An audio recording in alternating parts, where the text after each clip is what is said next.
Hello, good morning students. आज हम पढ़ेंगे एलर्जी के बारे में।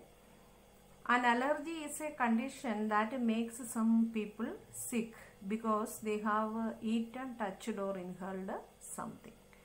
एलर्जी ऐसा कंडीशन है, ये कुछ लोगों को बीमार कर देते। एलर्जी इसलिए होते, कुछ लोगों को कुछ खाना खाने से, कुछ चीज़ों में टच करने से और कुछ चीज़ें सांस लेने से, मतलब इनहेल करने से। Sometimes cleaning an old cupboard of books or clothes may result in allergic conditions such as heavy sneezing, watering of eyes, itching or rashes with irritation. कभी कभी कुछ लोग ओल्ड कपबोर्ड वगैरह क्लीन करने से और बहुत दिनों तक रखा हुआ कपड़ा बाहर निकाल के उसको क्लीन करने से क्या हो जाता है, एलर्जिक कंडीशन शुरू होता है। उसका सिम्टम्स है हेवी स्नीजिंग, बहुत बुरी तरह से छींकना, आंखों में से आंसू मतलब पानी आना, इचिंग और रैशेस विद इरिटेशन, स्किन में इचिंग रैशेस, ये सब एलर्जी का सिम्टम है। Things such as dust, pollen grain, smoke from fire crackers और सर्टेन परफ्यूम्स में cause allergies in different people.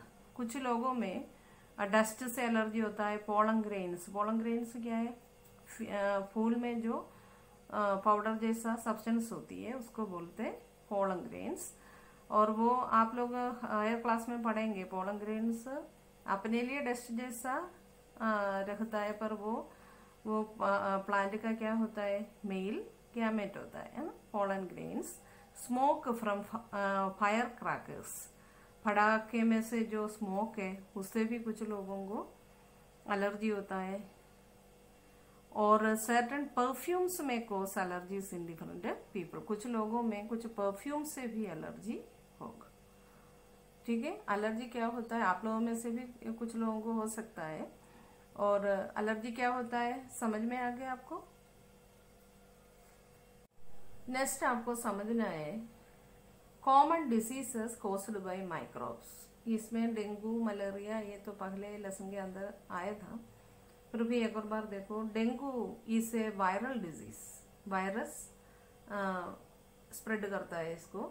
It is spread by the female aedes aegypti mosquito. ये mosquito का नाम है aedes aegypti mosquito, female mosquito है, ये dengue फैलाता है। और इसका symptoms sudden fever, headache, chills, rash, muscle and joint pain, nose bleeds, bleeding gums, ये सब इसका सिम्टम्स है। सडन फीवर, जल्दी से बुखार आना, हेडेक, चिल्स, शिवरिंग, ठंड से शिवर होना, और एकदम फीवर आना, फिर ठंड लगना, ऐसे। Rash, muscle and joint pain, nose bleeds, मतलब नाक से खून आना, ब्लीडिंग गम्स, मसूड़े में से खून आना, ये सब डेंगू का सिम्टम है। Malaria is caused by a parasite. It is spread by the bite of the female anopheles mosquito. Malaria फैलाता कौन है, एक पैरासाइट है। It is spread by the bite of the female anopheles mosquito. ये फैलता कैसा है, फीमेल एनोफिलस मॉस्किटो काटने से ये मलेरिया फैलता है। Symptoms high fever, headache, vomiting, tiredness, fits, loss of consciousness, इसमें भी थकावट, फिट्स आना, फिर लॉस ऑफ कॉन्शियसनेस, बेहोश होना, ये सब मलेरिया की सिम्टम है। और फीवर फिर क्या है, एवरी 4 to 8 आवर्स में वापस फीवर आना, एक बार आ गया फिर 4 घंटे बाद ऐसे हाई टेम्परेचर, बीच में ठंड लगना, ये सब मलेरिया की सिम्टम है। इसका प्रिवेंशन कैसे कर सकते हैं, fill and cover all breeding places of mosquito. Mosquito जहाँ पे ब्रीडिंग करते वो सब कवर करना, जैसे बोल दिया था पहले आपको, क्या है, कूलर के अंदर, ना किसी हाँ बकेट के अंदर कोई सा भी कंटेनर हो उसके अंदर बहुत दिनों तक पानी इकट्ठा नहीं रखना है। नालियों में और नाली में भी मॉस्किटो ब्रीड करता है।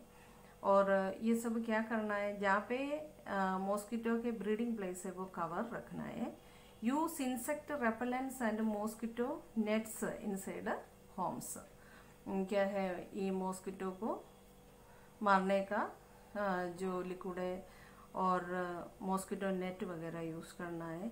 Long sleeved clothes and trousers पहनना है। Do not let water collect in coolers, tyres, tanks and unused pots. Unused pot में और कूलर्स में, टायर, टांग, इधर ऐसे जगह में वाटर बहुत दिनों तक कलेक्ट रखना नहीं है। आगे समझ में डेंगू और मलेरिया के बारे में। Swine flu. Swine flu is caused by A virus. ये भी एक प्रकार के फीवर है स्वाइन फ्लू। ये वायरस फैलाते हैं। इट इज वायरस की वजह से होता है ये। It spreads through contact with the infected people. जो इन्फेक्टेड पीपल है उनसे कॉन्टैक्ट रखने से ये फ्लू आ जाता है, स्वाइन फ्लू। जो जिनको है ये बीमारी उनसे कॉन्टैक्ट में आने से ये जल्दी फैलता है। Symptoms fever, headache, loss of appetite, vomiting, running nose, sore throat and कफ।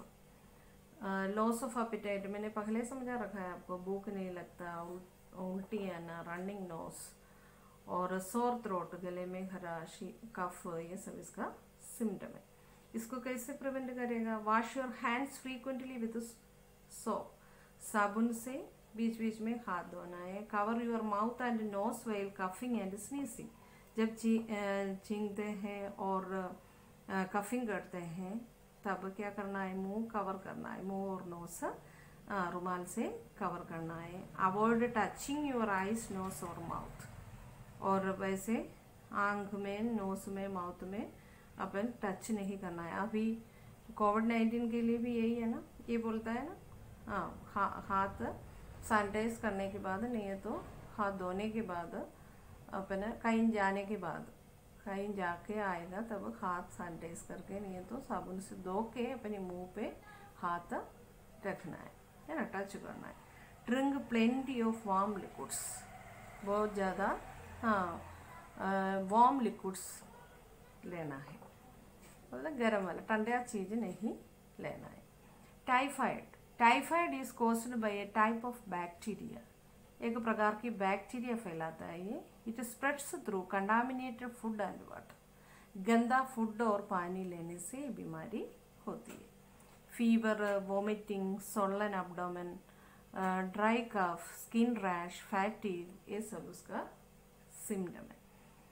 और स्वोलन एब्डोमेन मतलब पेट में सूजन आना, और ड्राई कफ होगा, स्किन रैश होगा, फैटिग, थकावट, ये सब इसका सिम्टम है। Prevention, protect yourself by getting vaccinated. पहले लेसन के अंदर आपने समझ लिया था इसके कुछ बीमारियों के लिए वैक्सीन अवेलेबल है, तो वैक्सीन लेना है। और ड्रिंक बॉइल्ड और फिल्टर्ड वाटर। देखो गंदा पानी और फूड से आता है, इसलिए पानी कैसा वाला पीना है, फिल्टर्ड वाटर, नहीं है तो बॉईल करके पानी पीना है। बॉईल करके ठंडा करके पानी यूज में लेना है। ईट क्लीन फूड। हमेशा क्लीन फूड लेना है। जैसे अपन फ्रूट्स खाते हैं तब अच्छे से धो के, और वेजिटेबल जब अपन कुक करने लेते तब अच्छे से पानी से धोना है। ऐसे keep your surroundings clean. Surroundings clean रखेगा तो भी ये टाइफाइड बीमारी से अपन बच सकते हैं। आगे समझ में आपको नेक्स्ट वीडियो में पढ़ेंगे।